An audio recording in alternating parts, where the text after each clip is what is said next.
Olá, bom dia. Você já sabe que o setembro é verde e é verde para chamar a atenção para a importância da doação de órgãos e tecidos. O transplante que mais se realiza aqui em São Luís é o de córnea. Só esse ano já foram realizados 125, mas tem mais de 500 pessoas na fila de espera. Isso significa que a gente precisa ter mais atenção com esse assunto. E é sobre isso que nós vamos conversar no programa de hoje. E quem vai conversar comigo sobre esse assunto é o Dr. Marcos Feitosa, que é médico oftalmologista. Bom dia, Dr. Marcos. Bom dia, Elda. Seja muito bem-vindo mais uma vez para a gente conversar aqui. Eu que agradeço a oportunidade, o convite, e é um tema bastante relevante, muito importante. O mês de setembro, o Setembro Verde, é um mês que trabalha a conscientização a respeito da doação de órgãos, algo que é bem deficitário para o nosso estado. Ainda, né? Mas você diria que as pessoas já despertaram um pouquinho para a importância de fazer essa doação? Porque a doação de órgãos e tecido, ela carrega um pouquinho de preconceito, né? As pessoas sempre pensam que vão doar um pedaço de si, vão ficar, vão para o além-túmulo, vamos dizer assim, faltando um pedaço. Ainda tem muito esse preconceito? Existe bastante preconceito. As crenças ainda são um empecilho, uma barreira de ordem familiar, de ordem religiosa, e dificulta a aceitação dos familiares no que tange a doação de tecidos, do ente que faleceu.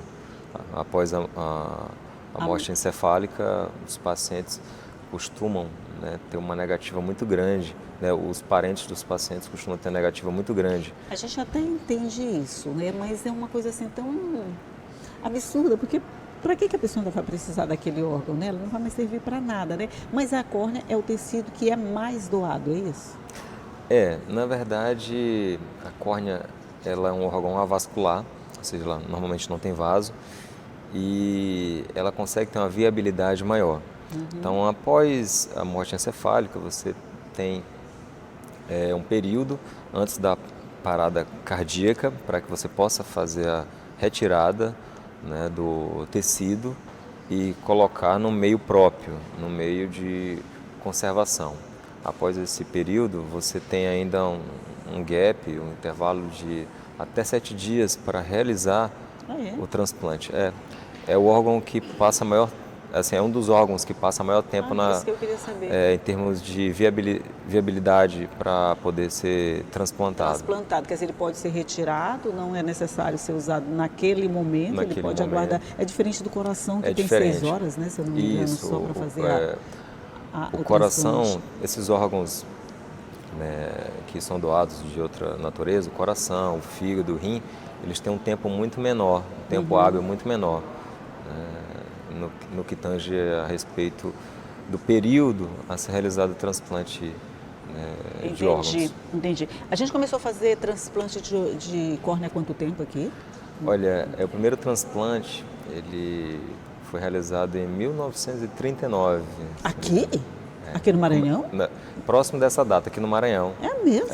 Eu pensei que era uma coisa mais época, não, é da época da fundação do Banco de Olhos. O Banco de Olhos foi fundado e logo em seguida se sucedeu a realização do primeiro transplante de córnea. Quer dizer, já é uma coisa bem mais antiga. Mas vem evoluindo bastante. Sim, de lá para cá, essa evolução, ela está, vamos dizer, atendendo a demanda?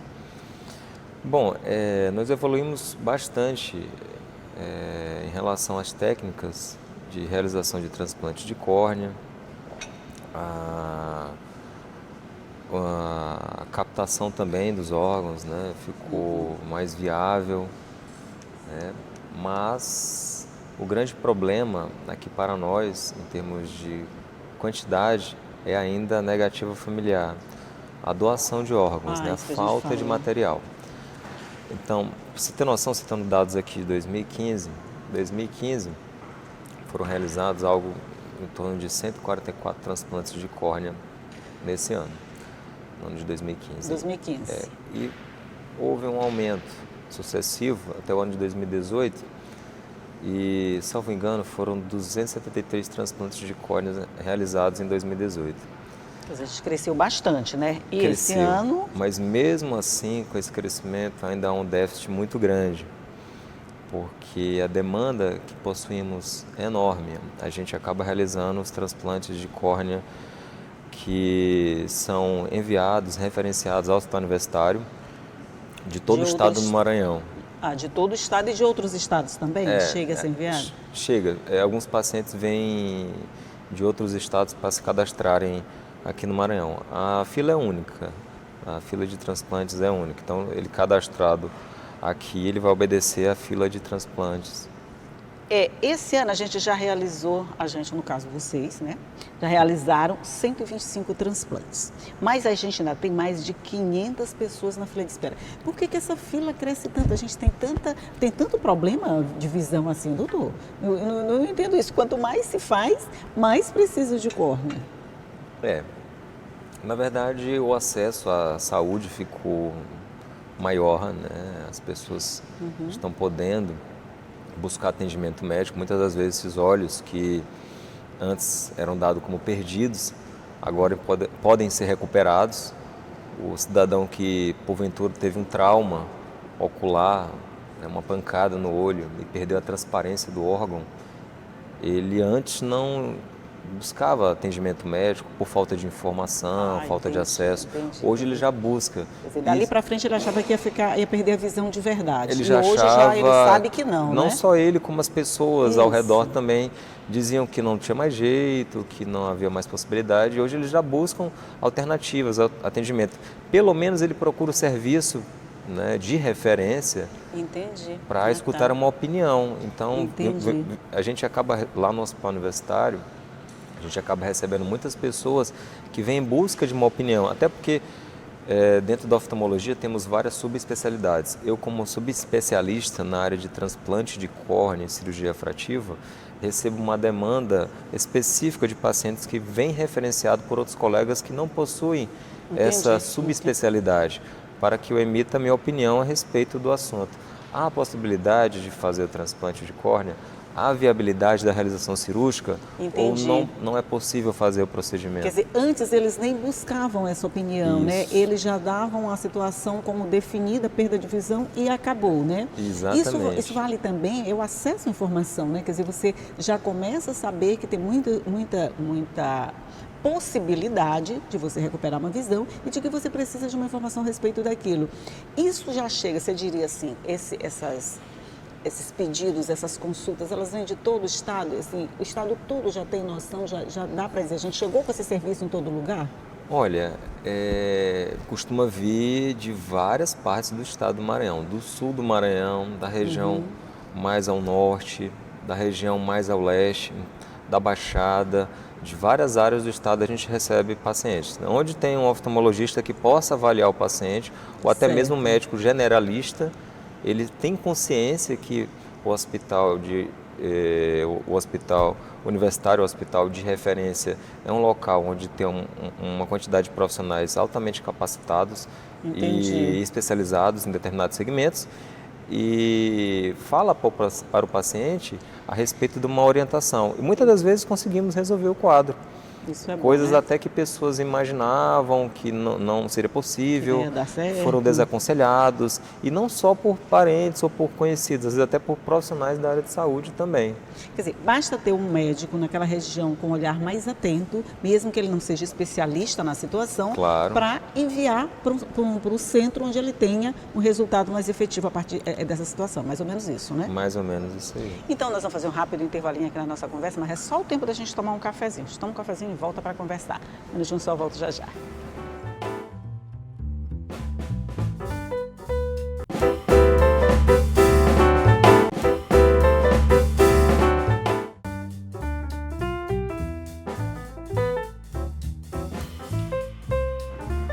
Já estamos de volta e eu estou conversando aqui com o Dr. Marques Feitosa sobre o Setembro Verde, os cuidados que a gente deve ter na hora de declarar que a gente é um doador de órgãos, de tecido, de tudo que pode servir para uma outra pessoa. E a gente estava falando especificamente do transplante de córnea e dessa possibilidade de reverter quadros que antes... O transplante de órgãos pode-se dizer que é um dos mais eficientes, vamos dizer assim, no sentido de resultados. Ele nunca tem rejeição, ele nunca tem esse problema que outros órgãos podem apresentar? Então vamos por partes. Vamos por partes. Então, o transplante de córnea, hoje, dependendo do caso, você tem uma taxa de sucesso muito grande. Isso. Mas existe a possibilidade, sim, de rejeição e de falência do transplante. Só que esses números eles são bem inferiores se você tem, no caso, um paciente que vem para um transplante eletivo, um paciente que não vem com um transplante, eu vou já explicar, não vem como um caso de prioridade, um caso de urgência. Basicamente, existem dois tipos de transplante de córnea. O transplante com finalidade ótica, que é devolver para o paciente a capacidade visual, e o transplante tectônico. O tectônico, ele visa... Meu Deus, o que é transplante tectônico? Ele visa, na verdade, impedir que aquela parte do olho se abra. Então, a indicação do transplante tectônico é quando você tem uma perfuração corneana ou uma eminência de perfuração, ou seja, você faz o transplante no intuito de não deixar o olho aberto, digamos assim, mais ou menos esse princípio, que poderia levar a uma série de outros problemas e consequências bem mais graves. A gente tem uma fila de espera sempre muito grande, mas você está dizendo que outras pessoas de outros estados também podem se cadastrar aqui para fazer o transplante. Mas se a gente já tem essa fila de espera, essa demanda, ela é nacional? Por exemplo, você se cadastra num banco nacional, ou a demanda daqui é a sua demanda daqui, a demanda do Piauí é a demanda do Piauí, ou todos podem se beneficiar desse sistema de doação de córneas, mais especificamente? Então, boa pergunta. Hoje temos um sistema integrado de banco, né, de dados. Então, acaba que você pode receber córneas de outros estados, de outras regiões, na qual a fila é praticamente nula, a fila de transplante, tá? Mas se a pessoa se cadastra aqui, ela obedece à ordem que existe aqui. No entanto, o cadastro é único. Existem dois sistemas, basicamente, esse cadastro único e o estado de São Paulo, ele tem um próprio sistema, certo, específico para o estado de São Paulo. Ele não obedece a esse sistema único nacional? Não obedece, ele tem um sistema próprio. Mas os demais estados são todos integrados. Só que se a pessoa se cadastra aqui, ela obedece a fila daqui. Se ela vai se cadastrar no Ceará, ela vai obedecer a fila do Ceará. Por exemplo, uma córnea, eu não sei como é que chama, captada, captada aqui. Ela vai para um sistema nacional ou ela vai atender prioritariamente um paciente que está na fila aqui? Ela é de forma prioritária, colocada para a demanda dos pacientes locais. O que acontece? Em centros onde há um número pequeno na questão de espera, na fila de espera, que é uma grande oferta na doação de órgãos, acaba tendo excedente, né, na quantidade de córneas e a partir daí é um envio para outros estados. Ano passado, praticamente metade das córneas transplantadas, acredite, vieram de outros estados. Tem estados que já conseguiram quase zerar essa fila, né? Exatamente. Tem estados que já conseguiram evoluir bastante nessa questão de quantidade de córneas disponíveis. A gente pode chegar a esse nível? Eu acho que não, né? A gente está com uma demanda tão grande, mais de 500, né? Olha, eu já penso de uma forma mais otimista. Eu acho que sim, desde que haja uma proatividade. Essa conscientização. Uma conscientização, campanhas de trabalho a respeito da doação de órgãos, incentivo, programa das instituições públicas, incentivando as pessoas a fazer a doação de órgãos. A gente citou aqui no começo da entrevista vários motivos pelos quais os pacientes acabam deixando de forma expressa que não querem doar os órgãos antes do falecimento e também os próprios parentes se negam a doar os órgãos. Mas tem gente que deixa de forma expressa e não quer doar nada? Existe. É mesmo? Existe. Meu Deus. Por aqueles fatores que citamos anteriormente, sobre crenças pessoais, crenças familiares, questões religiosas e dúvidas a respeito do trâmite para onde o órgão vai. Até isso é questionado às vezes. né? E a possibilidade também de receber o parente meio deformado, né? Ficam com medo, mas a gente já teve uma entrevista a esse respeito, e eu já fui informada de que não, o corpo é entregado direitinho, certinho, do jeito que foi entregue para a equipe médica, exatamente, né? isso é um dos Existe esse fatores. cuidado de fazer tudo, deixar, vamos dizer, preservar a imagem, no caso, né? Essas campanhas realizadas, tipo Setembro Verde, todas as outras que já foram realizadas de conscientização a respeito da importância da doação, têm surtido os efeitos que vocês esperam? Olha, eu acho que toda campanha é válida, todo esforço é válido, até uma palavra que você conversa, um diálogo, uma palavra que você fornece a uma pessoa a respeito do tema, pode ajudar. Então, toda ajuda é bem-vinda, mas ainda estamos muito aquém do que é necessário. Com certeza. Falta, principalmente dos sistemas públicos, campanhas no sentido de conscientização. O principal problema que a gente percebe está relacionado ao nível de escolaridade e a baixa conscientização a respeito da doação de órgãos, dos transplantes de órgãos. Se a gente conseguir trabalhar esse ponto, eu imagino que a quantidade de órgãos sim doados será bem maior, bem mais evidente. O Hospital Universitário, ele é credenciado a realizar vários tipos de transplantes de órgãos. Sim, sim, sim. O de córnea é um deles. É um deles, sim. Mas sim. o Hospital Universitário, ele também é credenciado à realização de transplante renal, transplante hepático, transplante ósseo e transplante cardíaco. Bom, se a gente conseguir melhorar a conscientização da população, desmistificar essas temáticas a respeito da doação de órgãos, eu creio que o número será alavancado e a gente pode um dia, sim, chegar próximo de um estágio em que não haja tanta espera. Que não haja essa fila de espera, né? Até quanto tempo depois da morte encefálica, como é que chama? Você tem a morte encefálica, e que corresponde à parada do encéfalo. O encéfalo é descrito... você pode fazer a doação? É morte encefálica? Exatamente. E corresponde à parada, né, do sistema nervoso central, que é cérebro e medula espinhal. Até quanto tempo depois pode ser doada uma córnea, depois da morte, de determinada morte? Olha, então, depois que a pessoa tenha a morte cerebral, a morte encefálica, né, você deve procurar resgatar os órgãos no tempo mais hábil possível. Não só pela questão da córnea, mas também pelos outros órgãos que são vascularizados, certo? Em relação à córnea, Isso, em relação à córnea. É um dos poucos órgãos que você pode tirar após a parada cardíaca, que seria a parada do batimento cardíaco.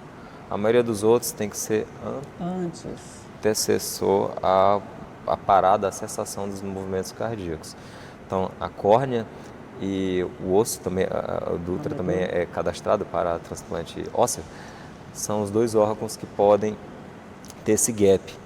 Se eu não me engano, são de 6 horas, se eu não me engano, também após a parada cardíaca, que é uma coisa distinta, certo, da morte encefálica. São coisas diversas. A morte encefálica corresponde à parada do encéfalo, que é o cérebro, cerebelo, medula. Mas a gente deixa esses assuntos técnicos para o médico. O que interessa, o especialista no caso, o que interessa para a gente é saber que a gente pode doar o órgão e que ele vai ser muito, muito necessário para muita gente que está na fila de espera. Imagina, a gente tem mais de 500 pessoas na fila de espera, à espera de uma córnea. Em todos os outros órgãos, a fila é mais ou menos a mesma coisa. E fica todo mundo esperando a boa vontade, a conscientização da família. É claro que nessa hora é um momento de dor, muita dor, claro, mas se a gente souber, a gente pensar que aquele órgão da pessoa nossa que está indo pode ficar viva em outra pessoa, acho que isso dá um ânimo melhor para a gente se doar a essa campanha. Esse é um dos pontos que devem ser tocados nas campanhas de conscientização, dentre os vários outros. Mas eu acho que esse é um ponto bem forte. É relevante, sim, claro. Seu ente querido vai continuar vivendo através de outra pessoa. E é muito bom pensar que alguém que foi pode continuar aqui. Já imaginou o coração de um filho da gente que teve um acidente ficar batendo no peito de uma outra pessoa? Eu acho que é uma sensação muito gostosa. Não sei, nunca passei por isso, mas enfim. Doutor Marques Feitosa, muito obrigado pela sua participação no nosso programa. Agradeço. Venha sempre, sinta-se sempre convidado à casa nossa. Me sinto em casa aqui. Muito obrigado Então, pelo convite. vamos continuar tomando café, porque terminou sua entrevista, tá? Tá O bom. café continua. Esse café é maravilhoso, eu vou tomar mesmo. Bom dia para você também que está aí do outro lado, que sabe que essa conversa fica à sua disposição nas nossas redes sociais, no nosso site, o conteúdo está lá todo prontinho, bem legal para você acessar a hora que você quiser. Mas só para lembrar, eu vou te esperar aqui todo dia às 8h30 da manhã. Combinado? Tchau!